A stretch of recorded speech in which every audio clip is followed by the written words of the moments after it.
Kali ini kita akan merangkum sebuah film komedi romantis Korea Selatan yang berjudul My Tutor Friend. Film karya Kim Kyung Hyung ini diproduksi pada tahun 2003. Berkisah tentang seorang pemuda bernama Ji Hoon yang masih sekolah di bangku SMA. Meskipun usianya sudah cukup tua, itu disebabkan ia selalu tinggal kelas dan membuatnya berpindah-pindah sekolah. Ji Hoon adalah murid SMA bandel yang suka berantem dan mudah naik darah. Film ini akan menyoroti kisah Ji Hoon dengan guru privatnya bernama Suan. Banyak sekali adegan lucu dan adegan romantis yang disajikan film ini ketika Suan memberikan les harian kepada Ji Hoon. Film ini ringan dan memiliki jalan cerita yang segar, cocok untuk ditonton lebih dari sekali. Dibintangi oleh Kwon Sang-woo sebagai Ji Hoon, Kim Ha-neul sebagai Suan, dan Gong Yoo sebagai Jung-soo. Bagaimana jalan ceritanya? Oke, tanpa basa-basi lagi sebab kita bukan membahas hal yang basi. Inilah seluruh jalan cerita film My Tutor Friend versi UBA Entertainment.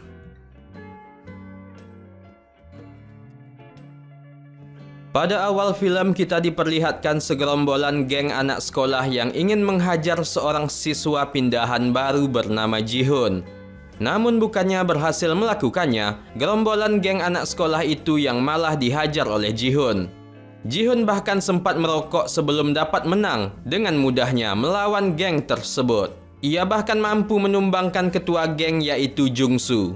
Aksi kerennya tersebut dilihat oleh sekumpulan geng cewek sekolahan yang terpukau. Scene berganti.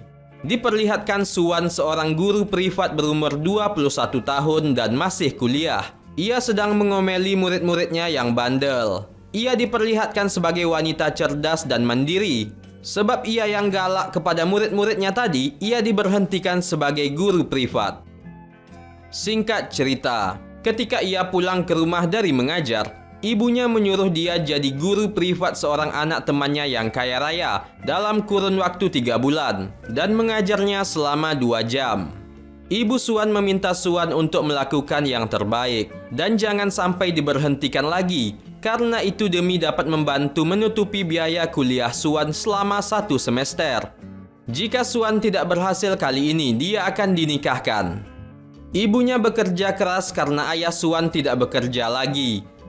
Pindah ke scene di mana Suan sudah berada di rumah mewah anak teman ibunya yang ternyata adalah Ji Hoon yang di awal film tadi. Suan terkaget karena pada saat ketemu dengan ibunya Ji Hoon yang memakai masker penuh di wajahnya.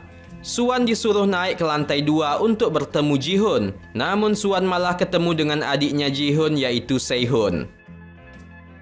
Scene berganti. Suan telah sampai di kamar Ji Hoon. Ia tampak terkesan melihat kamar Ji Hoon yang luas. Ji Hoon termasuk anak bodoh tingkat dewa yang berumur 21 tahun, masih SMA kelas 3, dan sudah 3 kali tidak naik kelas. Ini juga berarti bahwa Ji Hoon dan Suan seumuran.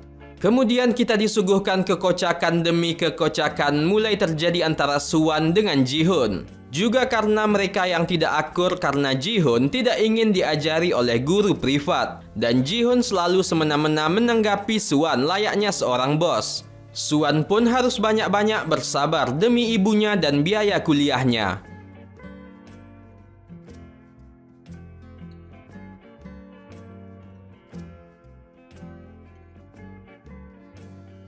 Scene pindah ke makan malam bersama keluarga besar Ji Hoon untuk menyambut Suan, guru privat baru.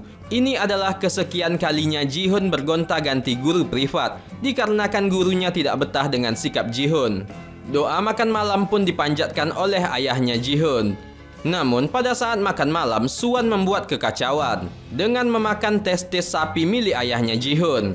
Sebelumnya Suan bilang kepada ayahnya Ji Hoon bahwa itu adalah makanan yang lezat. Dan setelah dia tahu bahwa itu adalah testis sapi, makanan itu pun dimuntahkannya tepat ke arah muka ayahnya Ji Hoon. Lalu Suan pulang dengan tergesa-gesa sambil diantar oleh Ji Hoon ke depan pagar rumahnya. Ji Hoon adalah murid pindahan baru di sekolah ini. Di scene awal tadi kita sudah tahu bahwa Ji Hoon berkelahi karena Jung-soo si ketua geng sekolah itu takut murid baru mengambil posisinya menjadi bos nomor 1 di sekolahan. Pada saat makan di kantin sekolah, anggota geng yang di awal tadi mendadak jadi teman Ji-hoon. Dan kemudian ada seorang gadis yang menghampiri Ji-hoon. Gadis ini bernama Ho-gyung. Ia adalah gadis populer di sekolah yang dari awal memang sudah naksir sama Ji-hoon. Tapi Ji-hoon tidak ada rasa sama sekali. Ho-gyung memberikan hadiah kepada Ji-hoon berupa parfum sebagai salam perkenalan mereka. Namun kekacauan terjadi karena beberapa murid yang tidak suka kepada Ji-hoon yaitu Jung-soo dan sekutunya mencoba mengganggu Ji-hoon yang sedang makan siang di kantin. Dan tetapi tetap saja pertikaian itu dimenangkan oleh Ji-hoon. Hari berlalu, kelakuan Ji-hoon semakin tidak jelas. Ia selalu tidak menyelesaikan les privatnya sampai selesai. Pantas saja guru privat terdahulu tidak sanggup mengajarinya. Suatu ketika dia pergi ke karaoke, minum-minum bersama para gadis-gadis. Dan di saat itu pula Jung-soo memanggil polisi buat nyiduk Ji-hoon yang lagi karaoke. Tapi Jung-soo bodoh, lupa kalau Ji-hoon sudah berumur 21 tahun. Jadi Ji-hoon aman. Sepulangnya dari karaoke, Suwan tidak tahan lagi dan mengomeli Ji-hoon sepuasnya. Ia bahkan sempat mengatakan bahwa jadilah anak SMA sampai usia 40 tahun. Dan mengatakan bahwa Ji-hoon harus bisa menghargai manusia. Lalu ia pergi. Lanjut di scene di mana kita dikenalkan dengan adik Suwan. Dia menceramahi Suwan bahwa semua laki-laki tidak ada yang jujur. Dia memberikan saran untuk menaklukkan lelaki. Suwan kembali lagi mengajar, namun sekarang jadi lebih tegas. Sudah 1 bulan dia bertahan untuk mengajar Ji-hoon. Ji-hoon pun terkagum dengan hal itu, karena guru-guru privat sebelumnya tidak ada yang bertahan selama 1 bulan. Pada saat Suwan sedang mengajar Ji-hoon, tiba-tiba telepon berbunyi. Dan ternyata pacar Suwan yang menelpon. Mendengar Suwan bermesraan di telepon dengan pacarnya, Ji-hoon sepertinya cemburu dan mencoret-coret buku pelajarannya. Tak lama kemudian tiba-tiba Ji-hoon ditelepon temannya untuk datang. Bergegaslah Ji-hoon pergi keluar rumah dengan menggunakan motornya. Namun ditahan oleh Suwan yang tidak mengizinkan meninggalkan pelajaran les privatnya. Saat sudah berada pas di depan pagar rumahnya, mereka berdua bertemu dengan ayah Ji-hoon yang baru saja pulang kerja. Lalu bertanya kepada Ji-hoon apa yang terjadi sebenarnya. Tanpa pikir panjang, Ji-hoon lalu berkata dia ingin pergi membeli buku pelajaran dengan Suwan agar bisa keluar untuk mendatangi teman yang menelponnya. Sesampainya di lokasi yang dituju, Ji-hoon lalu menemui orang yang menelponnya yang ternyata adalah Ho-gyung, gadis yang naksir Ji-hoon. Dan Ji-hoon langsung naik ke atap sebuah gedung untuk menyelamatkan teman-temannya yang diganggu oleh sekumpulan berandalan yaitu Jung-soo dan sekutunya.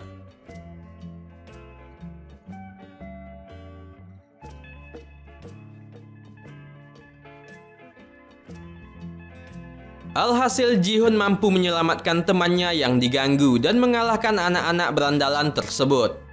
Nah, di sini Suwan sudah tahu kalau Ji-hoon suka berkelahi. Suwan kemudian jadi takut dengan Ji-hoon. Setelah itu mereka bergegas ke toko buku untuk membeli buku dan mengambil beberapa foto untuk dijadikan bukti kepada ayah Ji-hoon bahwa Ji-hoon benar-benar pergi ke toko buku. Cerita berlanjut, kali ini di tempat biliar, di mana Jung-soo bersekutu dengan geng gerombolan setempat untuk menghajar Ji-hoon. Tetapi tetap saja semua mereka kalah dengan Ji-hoon. Di saat itu bos geng berandalan melukai perut Ji-hoon dengan pisau. Ji-hoon yang fobia dengan darah akhirnya marah dan mengamuk, lalu menghajar mereka semua. Namun sempat dipisahkan oleh teman Ji-hoon karena polisi berdatangan di lokasi tersebut. Ji-hoon pulang dengan luka darah di perutnya. Suwan mengobatinya dan di sini sepertinya benih cinta sedikit mulai tumbuh bersemi di antara mereka berdua. Azik. Namun beberapa saat kemudian Ji-hoon ditangkap polisi di rumahnya karena perkelahian tadi. Orang tuanya kecewa dan meminta Ji-hoon belajar di luar negeri agar bisa memperbaiki dirinya. Sempat terjadi cekcok antara Ji-hoon dan ayahnya sampai-sampai ayah Ji-hoon memukulnya. Tapi di sini Ji-hoon tak mau dipindahkan ke luar negeri dan mengatakan ayahnya terlalu kejam kepadanya. Scene berganti pada ibu Ji-hoon yang ke rumahnya ibu Suwan dan bercerita bahwa Ji-hoon sebenarnya anak baik. Suan yang mendengar semuanya akhirnya kasihan dan akan membantu Ji-hun agar tidak dipindahkan ke luar negeri. Ji-hun berjanji kepada ayahnya agar bersungguh-sungguh belajar. Ia berjanji akan mendapatkan nilai di atas 50, yang dulunya nilainya hanya mentok di angka 8 dari 100. Dan untuk itu Ji-hun perlu bantuan Suan untuk dapat membuat otaknya tidak berlumut lagi. Di sekolahan, Ji-hun mulai belajar mati-matian sampai semua murid sekolahan pada heran. Dia membaca buku selama di sekolah dan menghafalkan pelajaran yang ada di buku tersebut untuk persiapan ujian. Bahkan saat di toilet sekalipun. Dia juga membayar murid-murid pintar untuk memberikan pertanyaan yang berbeda.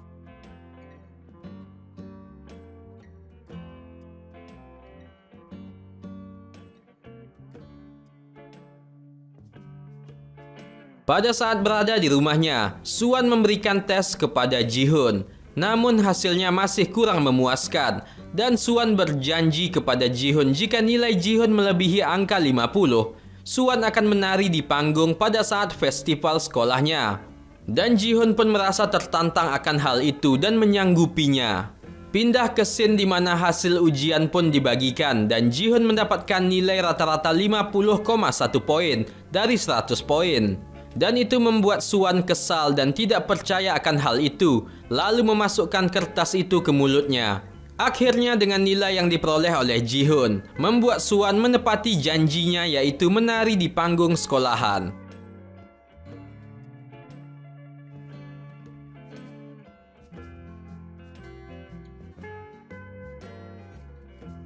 Setelah acara festival selesai, Ji-hun mengantar Suan pulang ke rumahnya. Ji-hun dengan malu-malu mengajak Suan kencan akhir pekan. Akan tetapi Suan ada acara di panti asuhan dan Ji-hun pun mau ikut. Semakin mekarlah cinta Ji-hun dengan Suan. Tapi di sini Ji-hun cemburu karena Suan bertemu dengan kekasihnya. Saat mau adegan mesra di antara jemuran, Ji-hun mengacaukannya dengan merobohkan jemuran tersebut. Adegan pun gagal dilakukan Suan dengan pacarnya. Malam harinya Ji-hun mengikuti Suan dan pacarnya yang hendak pulang ke rumah. Namun saat Suan dan pacarnya menaiki bus, Ji-hun tidak mengikuti mereka lagi. Scene berpindah ke sekolah di mana Ji-hun yang sedang menyendiri diganggu oleh Jung-soo, yang tangannya patah oleh Ji-hun saat berkelahi di tempat biliar kemarin. Jung-soo menawarkan Ji-hun menjadi bos nomor 2 di sekolah. Hal itu membuat Ji-hun marah dan mematahkan jari jemari bos geng SMA ini. Lalu Ji-hun pun pergi. Hari berikutnya, Suan mau menelpon Ji-hun untuk bertemu di sebuah kafe remang-remang untuk minum. Di sini Suan minum hingga mabuk. Ternyata pacar Suan memutuskannya. Ia lagi patah hati. Pada saat pulang ke rumah, hari pun hujan. Lalu Suan dan Ji-hun berpelukan di jalanan dengan berteduhkan sebuah payung. Di scene ini hampir terjadi adegan ciuman antara mereka berdua. Ternyata malah Suan muntah di dadanya Ji-hun lalu meninggalkannya sendirian. Keesokan harinya, Ji-hun menemui pacarnya Suan untuk memberikannya pelajaran dan memarahinya karena telah memutuskan Suan. Ji-hun berkata bahwa Suan tidak pantas dilukai oleh orang seperti mantan pacar Suan ini. Untuk menghibur Suan, Ji-hun mengajaknya bermain para layang. Di sini Ji-hun mengungkapkan isi hatinya kalau dia suka sama Suan. Tapi Suan dia membisu malu-malu untuk menjawabnya. Di saat hari terakhir mengajar, Ji-hun jalan-jalan dengan Suan dan bertemu dengan temannya.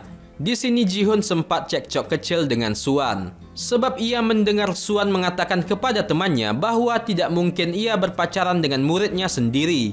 Lalu Ji-hun mengatakan bahwa Suan sama saja dengan kebanyakan orang dan memberikan kado untuk Suan dengan melemparnya dan Ji-hun pergi.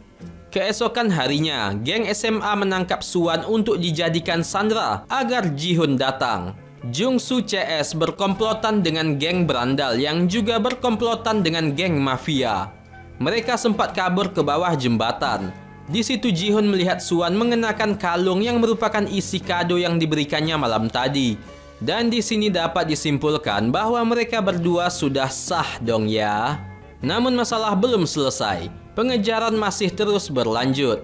Suan dan Ji-hun kemudian terdesak. Mereka sampai ke sungai dan tidak bisa kabur lagi. Perkelahian pun tak terelakkan. Di sini Ji-hoon kalah dengan bos mafia tersebut. Suwan yang melihat Ji-hoon kalah langsung berlari. Dengan tendangan super wanitanya, Suwan menendang telur dadar milik bos mafia itu hingga jatuh dan menyelamatkan Ji-hoon. Ji-hoon dan Suwan pun lalu pergi dengan mengendarai sepeda motor. Jung-soo yang kesal kepada Ji-hoon berteriak memohon agar Ji-hoon pindah ke sekolah lain saja.